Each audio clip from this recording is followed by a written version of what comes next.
मोदी एक शेर है, उसने शेरों के कारण एक शेर ने, मोदी जैसे शेर ने अपने कानून वापस ले लिए। मैं सिद्धू बाजी को बोलूंगा कि आप सिर्फ इतना बता दीजिए कि उन पार्टी के बारे में आप बोल रहे हो जिन्होंने 1984 कराया और उस पार्टी के अगेंस्ट बोल रहे हो जो जिसने ये नेशनल तौर पे मुद्दा, ये 2% सिखों का मुद्दा, भारतीय जनता पार्टी अकेली पार्टी है कि जो इतने सालों से उठा के यहां तक लेके आ रही है। राहुल गांधी जहां जहां बोलते हैं या कोई भी एक, आपने 15 दिन में उनकी कोई ना कोई ऐसी स्टेटमेंट आती है, कांग्रेस 10% नीचे चले जाती है। वो उनको ये नहीं पता होता क्या बोलना है, किसके साथ बोलना है, कितना बोलना है। वो अपनी धुन में, मतलब मुझे तो लगता है कई बार ऐसा लगता है कि जैसे जो पार्टी कहती है मैं नशा खत्म करूंगी, पहले राहुल गांधी के दिमाग के अंदर नशे में ही रहते हैं वो भी 24 घंटे। उनको यही नहीं पता होता कि क्या बोलना है, कितना बोलना है और कहां तक बोलना है। मैं सह प्रभारी हूं दिल्ली बीजेपी 6 सेल। मेरा नाम है एडवोकेट सुखप्रीत मल्होत्रा, सुखप्रीत सिंह मल्होत्रा। मैं आपको 3 चीजें बताने जा रहा हूँ।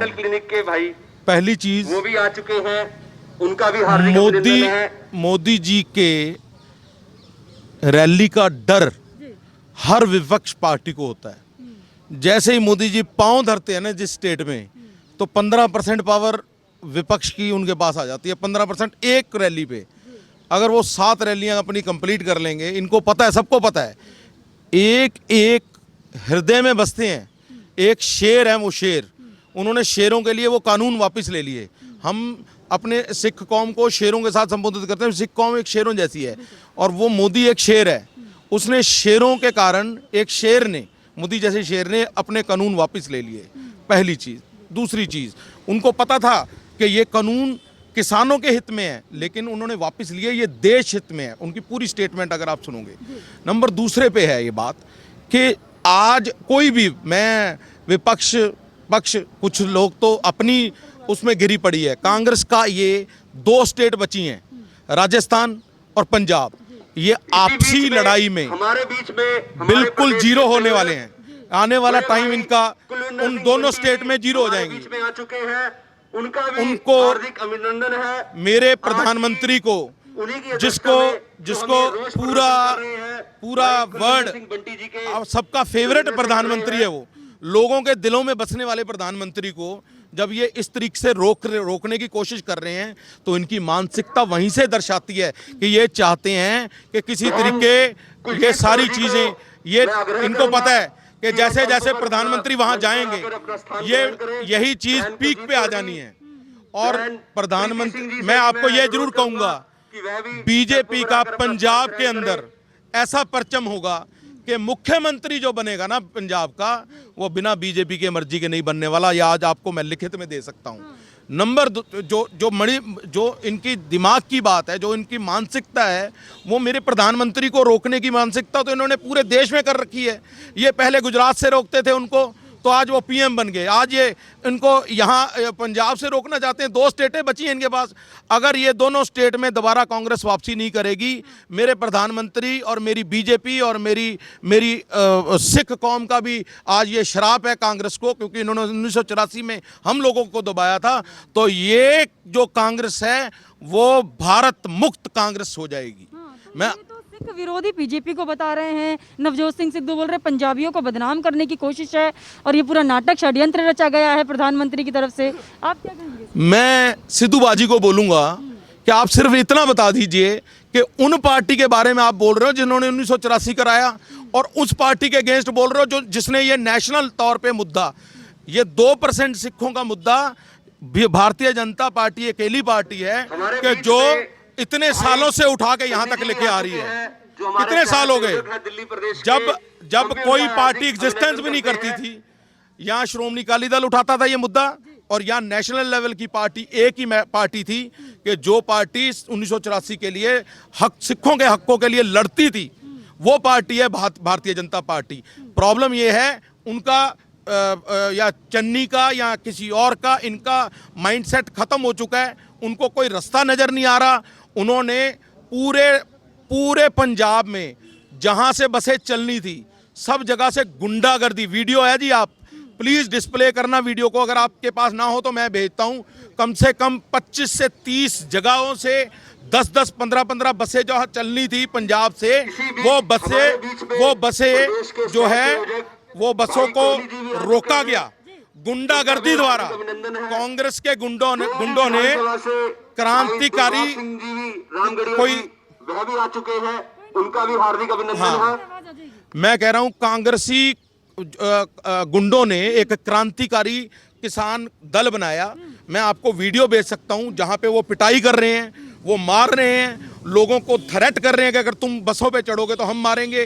पुलिस ने उनका साथ दिया। वो बंदे 100 नंबर पे, कई कंप्लेंट हुई है 100 नंबर पे, वहां पे किसी की सुनवाई नहीं हो रही। तो एंड जो मतलब बिल्कुल हमारे पंजाबी में कहते हैं मुक्ति गाले है भी, वो चाहते तो ये थे कि प्रधानमंत्री को दबाना, लेकिन जब इन्होंने चाय वाला बोला, आज वो चाय वाला इनका प्राइम मिनिस्टर है।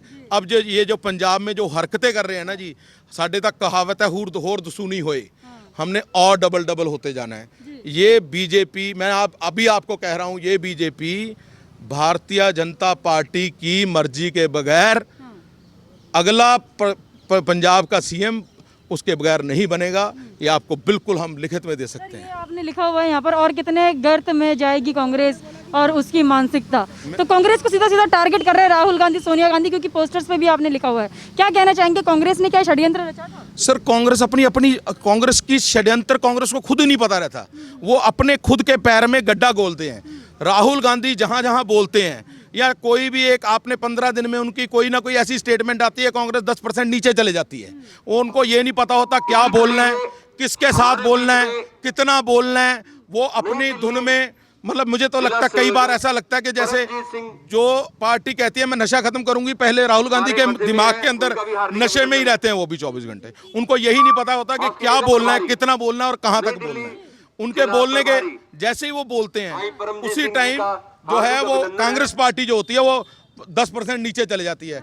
2 रैलियां अगर इन्होंने कर दी ना, तो समझ लो कि पंजाब मुक्त कांग्रेस हो जानी है। ये रैली रोकने का पूरा षड्यंत्र था, क्योंकि वो बोल रहे हैं 500 लोगों को कैसे संबोधित करते प्रधानमंत्री, शर्म के मारे इसलिए गाड़ी पीछे। देखिए, आपको पता है, मुझे पता है, ये वो प्रधानमंत्री है अभी आप उनको बोलिए ना कि थोड़े एक दिन के लिए व्यवस्था, अभी अगली ये तो नहीं होगा कि आगे रैली नहीं होगी, और ऐसा नहीं होगा कि बीजेपी अपने दम पे अगली बार रैली नहीं करेगी। आप भी सामने हैं, मैं भी सामने हूं, और दुनिया देखेगी ये, वो रैली को भी देखेगी और चीज़ों को भी देखेगी। मेरे प्रधानमंत्री को कितनी बार रोकने की कोशिश करी, और ये सारा विपक्ष उस शेर को रोकने की कोशिश कर रहा है। कई मिलके ना कुत्ते कभी शेर का मुकाबला नहीं कर सकते। मैं किसी के लिए बोलना नहीं चाहता, लेकिन उस प्रधानमंत्री जो लोगों के दिलों में बसता है, जो सिखों के दिलों में बसता है, उसने सिखों की भावनाओं को देखते हुए इतना बड़ा कदम उठाया। 7 साल में एक भी कानून ऐसा नहीं है कि उन्होंने लेने के बाद अब उसको वापस ले लिया। उन्होंने मनों की भावनाएं देखी, उन्होंने उस कौम की भावनाओं को देखा कि यार ये कौम मेरे साथ हमेशा जुड़ी रही है, इस कौम को मैं किसी तरीके आगे बढ़ाने की कोशिश करूंगा। अगर इनकी भावना इस कानून से खुश होती है तो उन्होंने इस भावना को खुश किया। कितना नुकसान किया होगा उस चन्नी ने जो कहता है मैं करता हूं मसले हल। नुकसान देख रहे हो, मेरा प्रधानमंत्री वहां चला जाता तो वो जो घोषणाएं करता, वो 45,000 करोड़ रुपया किसको मिलना था? वो जनरल पब्लिक को मिलना था। वो जो अगर वो हाईवे चलाने वाले थे, वो हाईवे किसने यूज करनी थी? आज तक सेंटर की जितनी भी तरक्की हुई है, भाजपा के होते हुए, सेंटर में होते हुए हुई है। 2014 के बाद का पंजाब और 2014 से पहले के पंजाब में बहुत फर्क है। एक एक सड़क जो भी श्रोमणी अकाली दल ने बनाई है वो बीजेपी की मदद से बनाई है।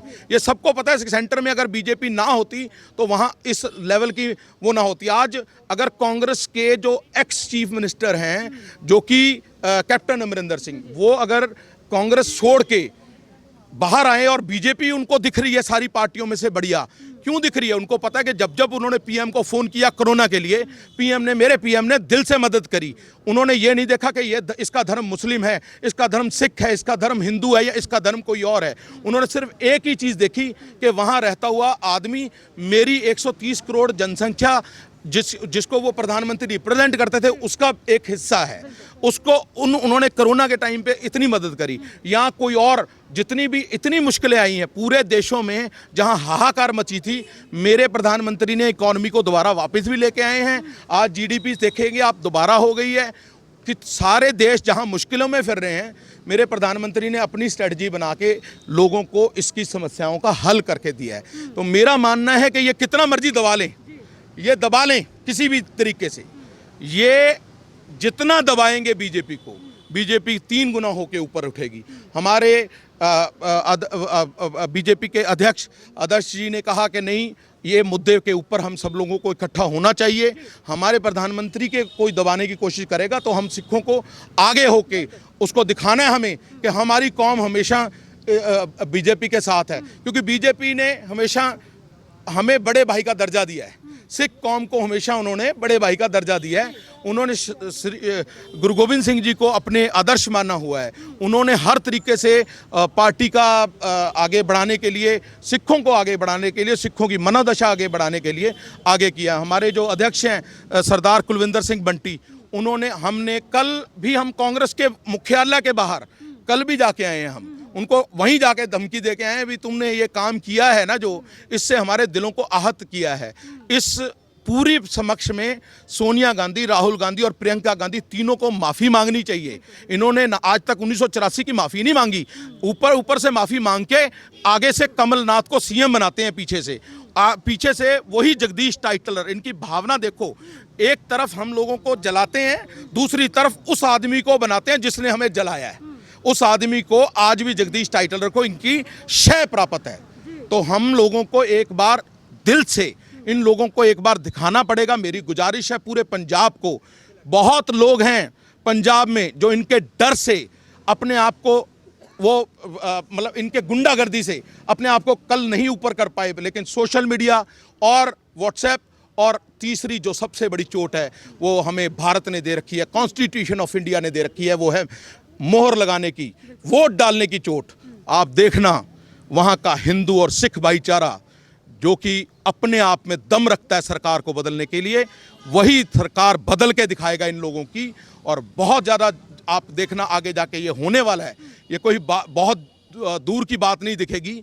मैंने आपको पहले बोला वाणी में, और अभी वाणी को विराम देते हुए फिर से बोल रहा हूँ कि आने वाला मुख्यमंत्री पंजाब का जो होगा वो 101% बीजेपी की मर्जी से बनेगा और भाजपा का समर्थक मंत्री अदर पार्टी जो है वो बीजेपी के खिलाफ और सिखों के खिलाफ भड़काने का काम कर रहे हैं। हम सिख भाइयों को ये कहेंगे कि हमारी जो Bharatiya Janata party BJP party है, हमें सारे सिख भाइयों को इसके साथ होना चाहिए। हमें कांग्रेस ने 1984 में इतनी चोटें पहुंचाई हैं कि हम उन घावों को अभी तक भी भूल नहीं पाए और आगे भी नहीं भूल पाएंगे। और जो सिद्धू जी कहते हैं ना, सिद्धू जी की अपनी छवि तो अपनी खराब हो ली है। जो बीजेपी पार्टी में थे उनकी एक छवि थी, कांग्रेस में जाने के बाद उनकी छवि 0 हो गई है और उनका कोई दातु भी नहीं रहा है। तो मैं सिद्धू जी के लिए खास बोलूँगा कि सिद्धू जी पहले अपनी राजनीति तो आप संभाल लीजिए। आपके घर में ही कांग्रेस में फूट पड़ी हुई है, आपके कांग्रेस में देख लीजिए। पहले आपके इतने बढ़िया मुख्यमंत्री कैप्टन अमरिंदर सिंह जी इस्तीफा देकर चले गए, फिर आप कुर्सी के लिए आपस में ही लड़ रहे हो। तो आप ये दाग बीजेपी पे ना लगाएं, ये आपस में ही लड़ते हैं और ये लड़ते रहेंगे। और हमारी बीजेपी जो भारतीय जनता पार्टी है वो सिखों के साथ पहले भी थी, आज भी और हमेशा रहेगी। और सब सिखों से मैं कहूँगा कि सारे सिख एकजुट हो जाएं। जो इन्होंने पंजाब में कांग्रेस ने किया है, आप फिर दिखा दें, कांग्रेस को मार से उखाड़ दें, जड़ से उखाड़ दें। ये मेरा सब सिखों से अपील है।